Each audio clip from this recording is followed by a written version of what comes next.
Canvas വെച്ച് neck stitch ചെയ്യാനാണ് ഇനി കാണിക്കാൻ പോകുന്നത്. ക്ലോത്തിൻ്റെ ചീത്ത വശവും ക്യാൻവാസിൻ്റെ ഈ ഗ്ലിറ്റർ വരുന്ന ഭാഗമുണ്ട്, ആ ഭാഗം താഴ്ത്തി വെച്ചിട്ട്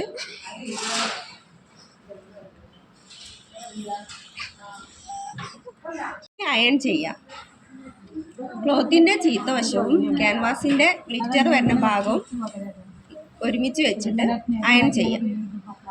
1/2 ഇഞ്ചിൽ 4 വശവും കട്ട് ചെയ്ത് മാറ്റുക.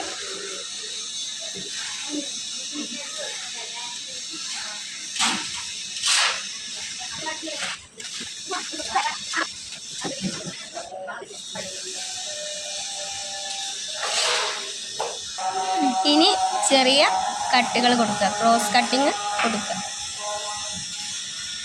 അത് ക്യാൻവാസിലേക്ക് തുണിയെ മടക്കുമ്പോൾ പെർഫെക്റ്റായി കിട്ടാൻ വേണ്ടിയിട്ടാണ് അങ്ങനെ ചെയ്യുന്നത്. ഇനി മെയിൻ പീസ് എടുക്കുക, ചുരിദാറിൻ്റെ നല്ല പീസ് എടുക്കുക, സെൻറ്ററിൽ ഒരു നോച്ച് കൊടുക്കുക. ക്യാൻവാസിലും സെൻറ്ററിൽ നോച്ച് കൊടുക്കുക. ഇനി ക്യാൻവാസിലേക്ക് 1/2 ഇഞ്ച് നമ്മൾ തയ്യൽ തുമ്പ് കൊടുത്ത ഭാഗം ക്യാൻവാസിലേക്ക് മടക്കി സ്റ്റിച്ച് ചെയ്ത് കൊടുക്കുക.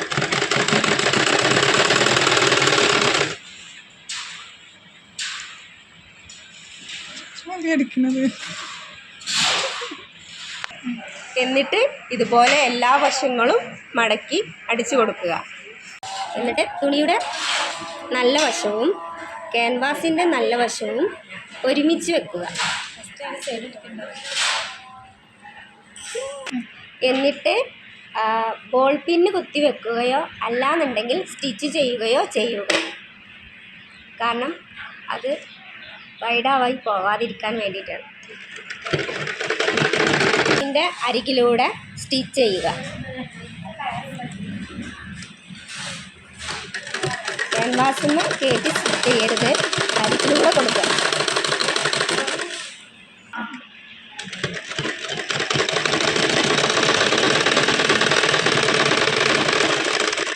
സ്റ്റിച്ച് ചെയ്ത ശേഷം 1/4 ഇഞ്ച് തയ്യൽ തുമ്പിൽ കട്ട് ചെയ്യുക.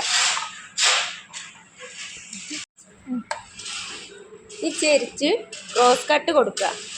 ആ കട്ട് കൊടുക്കുന്നത് നമ്മൾ ക്യാൻവാസിനെ മറിച്ചിടുമ്പോൾ നല്ല രീതിക്ക് നെക്ക് പെർഫെക്റ്റായി നിൽക്കാൻ വേണ്ടിയിട്ടാണ് ഈ കട്ട് കൊടുക്കുന്നത്.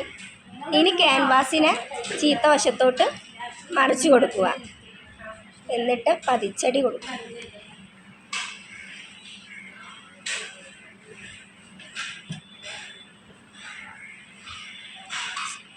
എന്നിട്ട് ഇതിലൂടെ പതിച്ചടി കൊടുക്കുക.